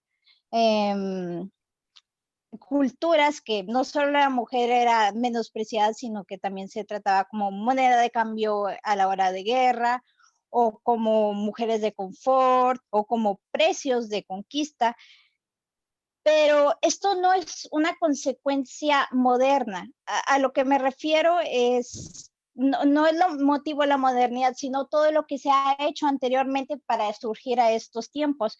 Y se puede notar principalmente en los niveles de divorcio de nuestro país. Realmente México se está colapsando. Si hablamos acerca de México, México ya está colapsado en el ámbito de la familia. No es que ya no tengamos resistencia, es que la resistencia se ha acabado completamente. Pues, a ver, completamente no. Yo diría que con menos daño todavía que los países del sur de Europa, pues estamos en vías de, en fin, de pon tu barba a remojar, ¿no? O sea, se están destruyendo los vínculos familiares. Pero, a ver, una mujer que se divorcia o que la abandona el esposo, etcétera, etcétera, estas situaciones que desgraciadamente se dan en países como el nuestro, todavía tiene o todavía puede contar en general, salvo en ciudades de migración, ¿no? de obreras, ¿no? de maquiladoras, que se ha ido lejos de su familia y entonces esa lejanía debilita la posibilidad de la ayuda, ¿no? Todavía puede contar con que el tío, la cuñada, etcétera, ¿no? O sea que hay todavía esos restos de la familia anterior en las que todavía se puede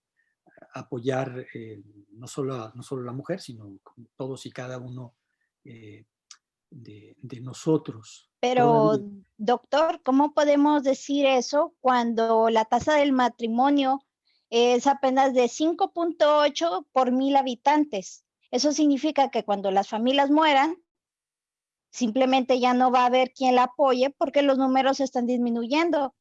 Todos Bueno, los familiares se vuelven viejos. Al final de cuentas, un día van a dejar de ser productivos y van a dejar de apoyar a esas familias. Claro. ¿Y qué pasa? Cuando no hay una estructura patriarcal, cuando no está el verdadero jerarca de la familia, los hijos caen. Por eso es que se ve generalmente que los hijos de padres que están alejados o de papás ausentes o de madres solteras terminan siendo las mismas personas violentas y violadores, y las mujeres, a falta de esta solidez que usualmente el patriarcado da, la figura paterna, se van estos colectivos feministas. Al final de cuentas, no estamos mejor que ellos, estamos al mismo nivel de decadencia. El problema es que seguimos pretendiendo que no estamos así. A ver, a lo que yo o sea, estamos en esa evolución y nos están acelerando para que entremos en esa evolución. Que estemos a los mismos niveles que ellos, yo creo que no. O sea, es visible que no. Pero, lo dije en la frase popular esta, si rasuran al vecino, pon tu barba a remojarse. Nos está empujando a entrar aceleradamente a esa situación.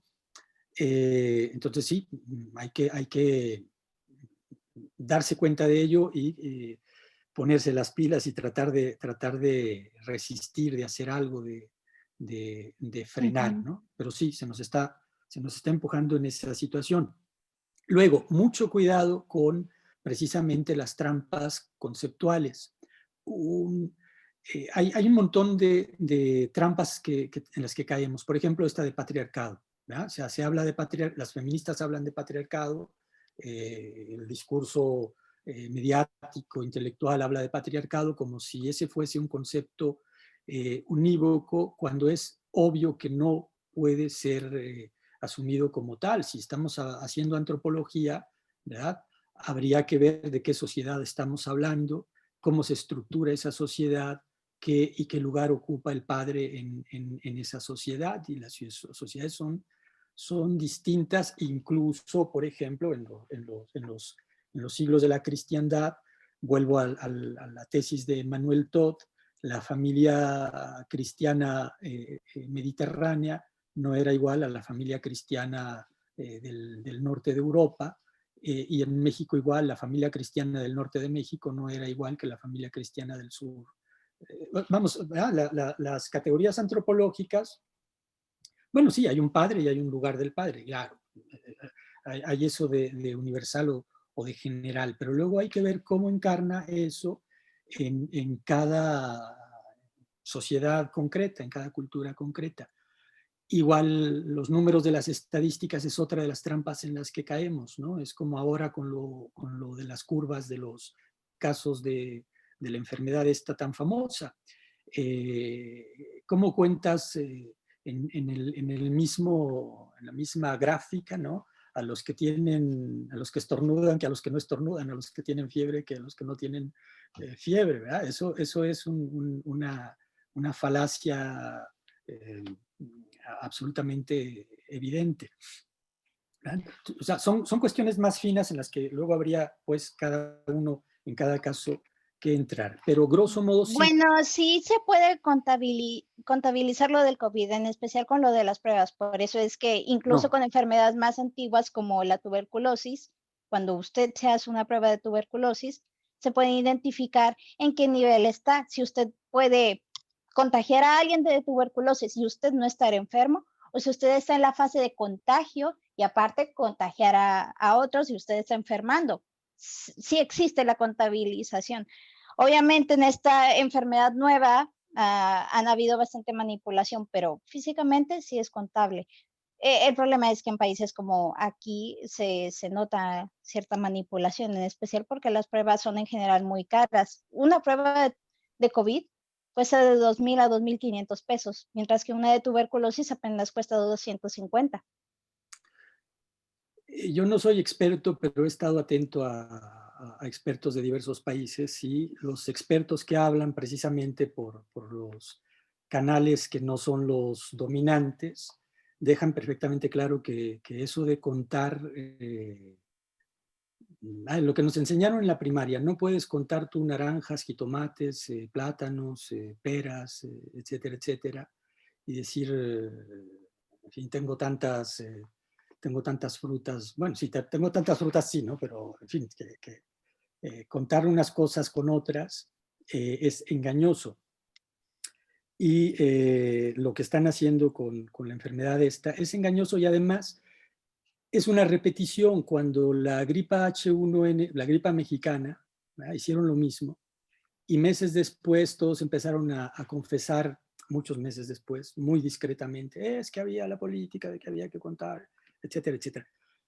Pero bueno, en fin, yo no soy médico ni biólogo ni nada por el estilo. Ahí simplemente remito a los que hablan por los canales independientes, digamos.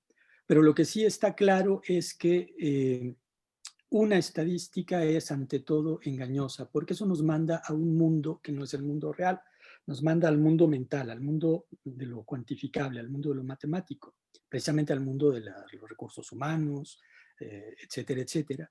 Entonces, frente a eso, yo no digo que no sean instrumentos que puedan resultar útiles, pero son tan útiles como un cuchillo muy filoso, ¿no? O sea, que hay que agarrarlo con cuidado y hay que aplicarlo con cuidado, porque si no, te hieres. Las cifras siempre se refieren a un mundo mental, y ese mundo mental te puede ayudar a interactuar, a moverte, a orientarte en el mundo real, pero el mundo real nunca podrá ser reducido a lo matemático. No, por supuesto, pero a la vez los colectivos feministas de este tiempo tienen más poder que los colectivos feministas de los años 80. Eso significa que debió de haber un aumento, ¿no?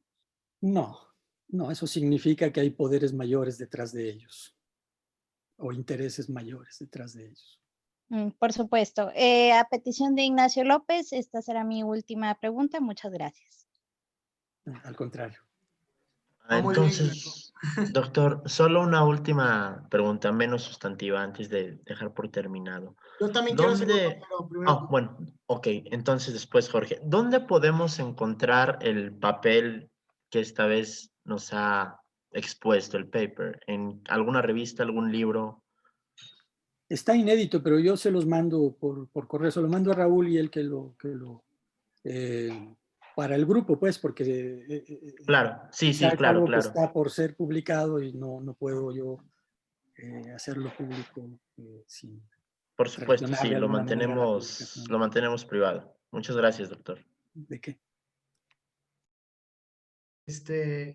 No, muchas gracias, Blanca. La verdad es muy buena. Oiga, Doc, nada más último comentario, porque esta semana me tocó desafortunadamente leer la obra de Simone de Beauvoir. Desafortunadamente, tuve que leerla y tuve que profundizarla lo más posible. Y en ese libro me encuentro quizá los atisbos que hoy en día nos estamos enfrentando. Y voy a esto. Quizá estos grupos se ven a sí mismos como las que luchan contra la modernidad, las que luchan contra Occidente en mayúscula, pero yo me remito a la obra de este pensador, Eric Voegelin, y él lo que nos dice, y quizá aquí también podamos usarla para estos movimientos, que ya lo han hecho, por ejemplo, Samek, etcétera, que detrás del nazismo, del socialismo, del liberalismo, y hoy en día el feminismo, el ecologismo, es esta idea de construir un mundo nuevo, un mundo donde no exista la desigualdad, no exista la injusticia, donde no exista la violencia. Y eso solo se puede lograr mediante la ideología o mediante la negación digamos, de las preguntas radicales de la filosofía. Voy a esto, en mis clases, no, porque me puedo meter en problemas, pero digamos que cuando yo trato de discutir con estos discursos, surge el freno oye, es que tú estás en un lugar privilegiado, eres hombre blanco. O sea, tú no puedes, ¿tú cómo te atreves a cuestionar estos loables movimientos desde tu posición de privilegiado? Eso es lo mismo que el marxismo aplicaba por ejemplo, a otro de que no, es que eso es una ciencia burguesa. Entonces, hay que estar muy atentos en esta negación de las preguntas radicales porque, por ejemplo, Beauvoir habla de que la humanidad antes de las familias existían, eran los grupos nómadas y las mujeres detestaban tener hijos. Así lo afirman. Y ni un pie de nota, ella dice los etnólogos, pero ¿de qué etnólogos estás hablando? Entonces, me das una afirmación así y te la tengo que creer. Claro, o sea, todos se la creyeron. Es que ese es el problema, o sea, aceptamos afirmaciones que parecen científicas, pero no lo son. Y que si tú te atreves a cuestionarlas es porque lo haces desde tu privilegio blanco. Entonces, eso es terrible. Pero bueno. Sí, lo terrible, o sea, esto mismo traduciéndolo, ¿no? Lo terrible es que de nuevo, no es la primera vez, lo terrible es que de nuevo las ideologías, unas virulentas ideologías, se apropien del espacio intelectual, en este caso del espacio universitario, ¿verdad? Entonces, lo que tenemos que hacer en este caso es defender el ethos universitario, ¿verdad? O sea, ¿qué es la universidad? Pues la universidad es ese espacio donde los diversos nos reunimos para realizar en común una tarea que es la tarea del conocimiento, el conocimiento racional, científico, riguroso. Y este conocimiento racional, científico, riguroso, pues tiene una serie de reglas, de procedimientos, entre los que destaca el de no partir de descalificaciones personales y prejuicios del tipo del que estás enunciando, ¿no? Es difícil, pero bueno, lo primero que hay que hacer es eso, es situarse en el espacio intelectual, asumir la tarea intelectual como tal y asumir las reglas de esta tarea intelectual. Entonces es plantearse serenamente los problemas, mostrar o sea, justamente la diferencia entre la filosofía y la ideología es que la filosofía sabe que todo es problemático, que casi todo es problemático, y la ideología toma del cajón de la filosofía algunas de estas problematizaciones y las transforma en certezas ciegas, ¿no? Y fanáticas, ¿no? Por ejemplo, el carácter histórico de la familia. Bueno, sí, la familia evidentemente no es pura naturaleza, también es historia. Bueno, ¿y eso qué quiere decir, no? ¿Eso quiere decir que puedes hacer con la familia lo que se te dé la gana? No, de ninguna manera. Entonces, en cada caso, para distanciarse de la ideología hay que regresar a la filosofía, es decir, hay que mostrar lo problemático de los conceptos. Por ejemplo, lo decíamos hace rato con lo del patriarcado. Bueno, muy bien, hay un padre. Pero padre no significa lo mismo en esta sociedad que en aquella otra, ¿verdad? No es lo mismo un padre allí donde hay muchos tíos, donde hay padrinos, donde hay abuelos, donde hay, etcétera, donde hay una estructura familiar en un idioma donde hay una palabra que distingue al suegro del padrastro, o en una lengua en la que no hay distinción entre suegro y padrastro, etcétera, etcétera, ¿no? O sea, hay ahí todo un trabajo antropológico fino que oponerle a esta ideología que lo que busca es simplemente confundir y enredar. Es la eterna batalla entre el filósofo y el sofista. Entonces, hay que identificarla y hay que hacer el trabajo de Sócrates en este caso, ¿no? Es un trabajo peligroso, acuérdense, ¿no? Sócrates terminó bebiendo la cicuta, y a su vez es un trabajo, es decir, habría que ser más prudentes que Sócrates, ¿no? Como Aristóteles, que llegado el momento escapó. Y hay que ser rigurosos como Aristóteles, que sistematizó todos los resultados del trabajo socrático, ¿no? En esas síntesis maravillosas que son sus tratados de lógica. Claro, muchas gracias, Doc. Perdón, le iba a preguntar, hay una pregunta más, no sé si pueda contestarla o tiene tiempo o sí. Venga, venga, venga. Bueno, Anita, ¿puedes abrir tu micrófono, por favor? Hola, buenas noches. Buenas noches. Muy buenas noches. Bueno, yo le hablo desde Bolivia y me gustaría hacerle una pregunta, ¿no? Pedirle tal vez si podría hacer una lectura de esta ola progresista que existe desde la propuesta o desde este enfoque teórico que tiene Marx, desde el marxismo. Muchas gracias. Gracias. Yo estoy muy lejos del marxismo, pero de todas maneras, haciendo un esfuerzo, yo creo que sí, que es precisamente, no está muy lejos por otro lado, ¿no? de lo que estaba proponiéndoles yo. Hay allí un asunto económico, un asunto estructural, que es el de simplemente disponer de nuestros recursos naturales y de nuestros recursos humanos. Y para hacerlo se dispone de herramientas ideológicas, ¿eh? que se utilizan hábilmente para debilitar las resistencias que pueda haber a la aplicación de las políticas económicas y de explotación que se nos quieren aplicar. Eso es lo que cabría decir. Es decir, justamente, no engañarnos con lo inmediato de es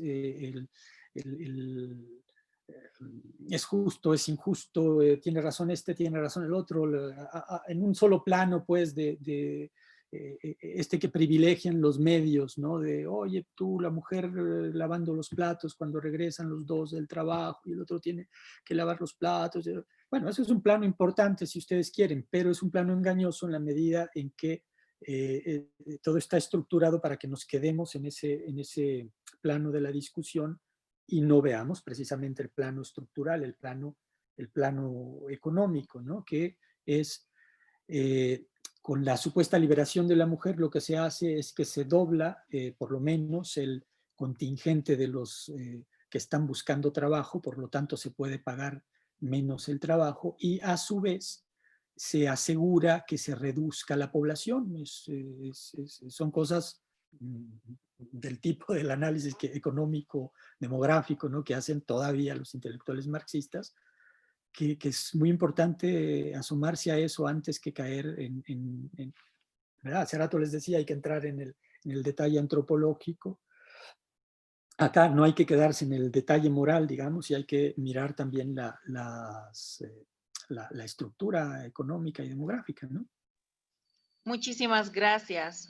Al contrario. Pues bien, habiendo agotado todas las preguntas, agradecemos nuevamente al doctor por habernos dado casi 2 horas de su tiempo y terminamos aquí la sesión. Los esperamos. Las próximas sesiones tendrán una dinámica más bien de círculo de lecturas. Al correo que han proporcionado les van a llegar los materiales de los autores y a partir de la lectura que hagan de estos textos seleccionados podremos platicarlo y discutirlo dentro de 8 días. De igual manera, vamos a pedir o a seleccionar un expositor primus inter pares, por decirlo de alguna manera, para que sea él quien dé una semblanza general y después de eso puedan venir comentarios, críticas y aportes.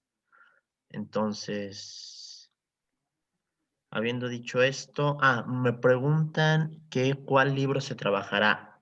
Vamos a ver 6 autores por corrientes: la corriente liberal, la corriente comunista, la corriente del catolicismo tradicional, la corriente de un catolicismo más conciliador con el liberalismo y una última corriente de pensadores más heterogéneos entre los que podríamos incluir, por ejemplo, a Martin Heidegger o a Carl Schmitt. Entonces, al correo que ya han proporcionado en el formato de Google, les estarán llegando estos textos de cada uno de estos pensadores de estas corrientes.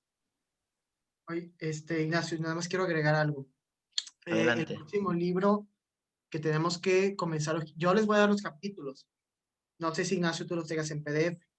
Tenemos que leer a Tocqueville y voy a explicar por qué. Porque en 2 semanas vamos a tener al maestro Jorge Velázquez y nos va a hablar de Tocqueville, entonces vamos a tener que ver a Tocqueville. Entonces, sí, de acuerdo. Entonces, no sé si también el doctor nos quiere acompañar en las próximas semanas, pues está invitado, doctor. Digo, ya sé que es tiempo, pero si usted está invitado. Muchas gracias. Sí, de repente por ahí me asomaré. Ok. Y yo les voy a mandar los capítulos. Si gustan, yo comienzo exponiendo los problemas principales de Tocqueville en ciertos capítulos. ¿De acuerdo? De acuerdo. A mí me parece bien. Está bueno. Bueno, Gracias. a ustedes, muchas gracias. Hasta Gracias, luego, muchas doctor. Gracias. A ustedes, muchas gracias. Hasta luego. Muchas gracias. Gracias, doctor. Buenas noches. Buenas noches, muchas gracias. Gracias. Gracias, doctor. Muchas gracias. Muchas gracias.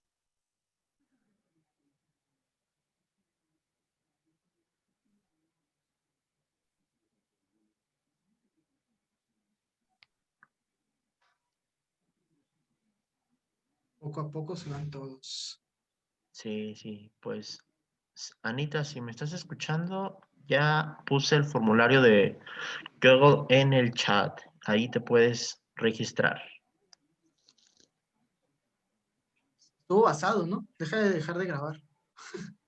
Sí.